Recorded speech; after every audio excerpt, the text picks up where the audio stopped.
to Ms. Merle Evers, Rita Evers Everett, and the Evers family, friends, and guests. Good morning. It is certainly an exciting day at Alcorn State University. It is exciting for two reasons. We are here this morning to dedicate to one of our most esteemed alums, a state-of-the-art living, learning, and lifestyle complex that is the rival of our peers in higher education. It is also Founders Day, a celebration of where we have been and where we are going. I believe the men and women who established this institution of higher learning would be proud of where the dear old Alcorn is today. For the past 140 years, Alcorn State University has been changing lives and impacting the world by producing graduates who depart her hallowed grounds and go on to make huge contributions in their communities and across the globe.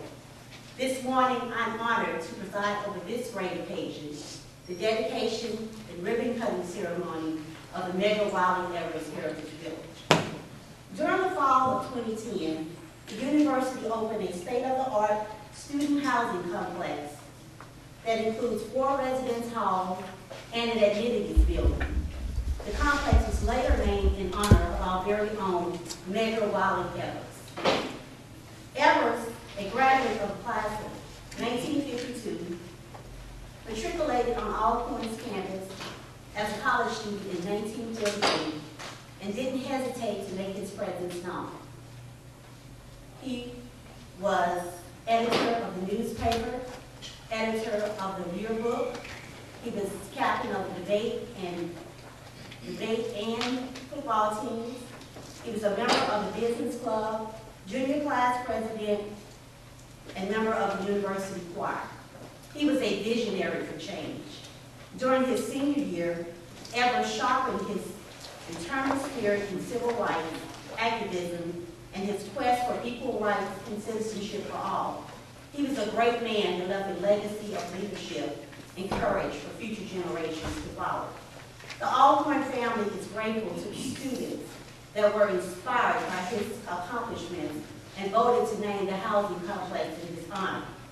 I am reminded of a quote that reads, "If your action inspire others to dream more, to do more, to learn more, and to become more, then you are a leader." I believe everyone in this room would agree that Medgar Wiley Evers was a leader. Evers, a visionary and drum major for justice and democracy. Thank you for being here for this celebration, and now we will have our invocation by Elder Vera Hall and a welcome by Ms. Alcorn State University, Kayla Ellis, and SGA President Brandon Christopher Rook. Thank you. Good morning. Good morning. Welcome to this special day in the life of Alcorn State University. We gather this morning to celebrate and reverence the sad truth. The truth is that the world longs for progress, but abhors change. This new student housing complex is dedicated to a man who gave his life at the intersection of progress and change. We owe a debt today to Medgar Wiley Evers, a debt that we cannot pay. This naming is but an installment on the balance of the debt, on a loan, on a line of credit, on a sharecropper's record of bill at the general store, a life sacrificed in order to advance social progress and civic change. In recognition of his life and leadership and the living legacy of his example, Alcorn State University dedicates the Medgar Wiley Evers Heritage Village as a perpetual landmark and memorial to his work and sacrifice. Greater love hath no man than this, that he would lay down his life for his friends. his family, his people, his race, his country, his world. In the Torah, the first book after the Pentateuch is Joshua. In chapter 4, these words are recorded. And it came to pass when all the people were clean, passed over Jordan, that the Lord spake unto Joshua, saying, Take you 12 men out of the people, out of every tribe a man, and command them, saying, Take you hence out of the midst of Jordan, out of the place where the priest's feet stood firm, 12 stones, and ye shall carry them over with you, and leave them in a lodging place, where ye shall lodge at night. Then Joshua called 12 men whom he had prepared from the children of Israel, out of every tribe a man. And Joshua said, Pass over the ark of the Lord your God, Joshua, into the midst of the Jordan, and take you up every man a stone upon his shoulder, according to the tribes, that this may be a sign among you, that when your children ask their fathers in times to come, What mean these stones? You shall answer them and say that when the waters of Jordan were cut off, and we passed over, these stones are a memorial to the children of Israel forever. And the children did as Joshua commanded. They carried them to the place where they slept and laid them down. And Joshua set up the stones, and they are there to this very day. Today, we deposit this brick, this mortar, as we pass through the gates of the village, crossing our Jordan, as a memorial to a man who slept here. R.L. Sharp says, Isn't it strange that princes and kings and clowns that caper in sawdust rings and common people like you and me are builders for eternity? Each is given a bag of tools, a shapeless mass, and a book of rules. And each must make, before life is flown, a stumbling block or a stepping stone. Medgar Wiley was a stepping stone of progress and change, and this village is a memorial and shall remain forevermore. Good morning. Good morning. State University, good morning. Good morning. To Dr. Brown and other distinguished members of the dais. When I got up this morning at 5 o'clock, I already know I'm a walker. And I kept seeing light coming through my window. And I said, oh, and it was lightning. So I drove Dr. Brown down to the track field, but I walked. Somebody said, today is the day that the Lord has made. Let us rejoice and be glad in it. I noticed that you've already acknowledged my classmate, one of my classmates from 1952. Thank you for coming. We came to Alcorn in 1948. Not ashamed to tell it. So all of my students who came with me today, where are you? All right. We had a class, but I thought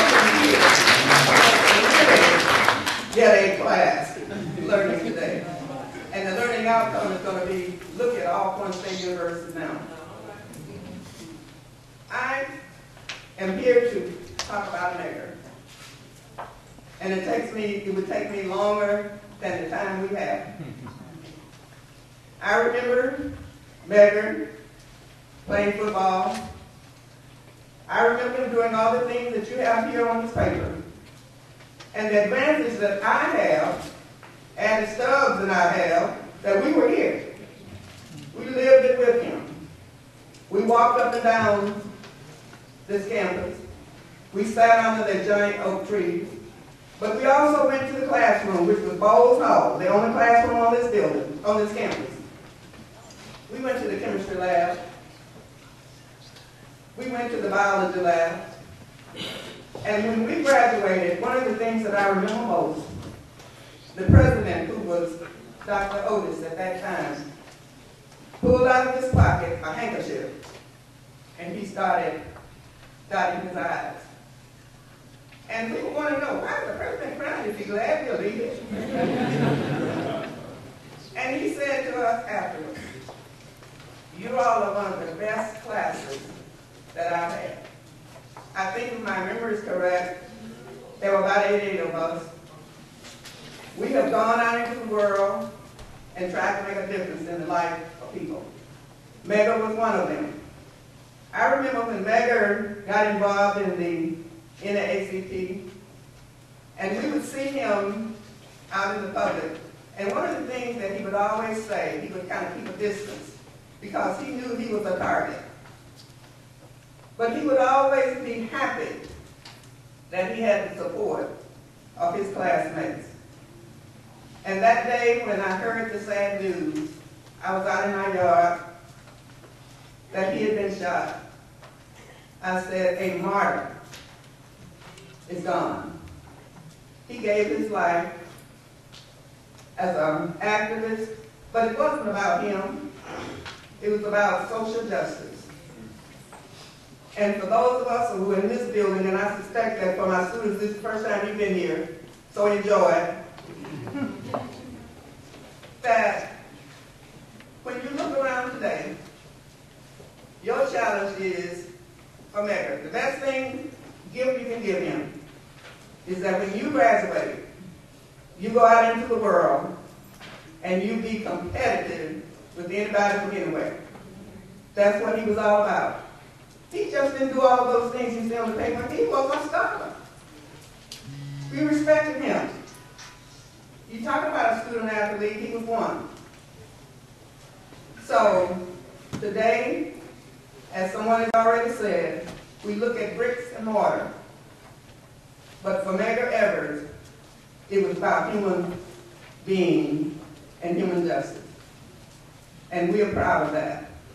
And I'm just happy to stand here as one of his classmates, along with my friend Addie over there, to dedicate this facility. And you all need to come back out here at night and look over this way. It looks like a little city. It does. So that means that we have come a long way, and Dr. Brown, as you said in the paper, we have a long way to go before we sleep. Thank you very much for the opportunity to recognize my classmate, Medgar Wiley Evers, in the dedication of this Heritage Village in his honor. Thank you very much.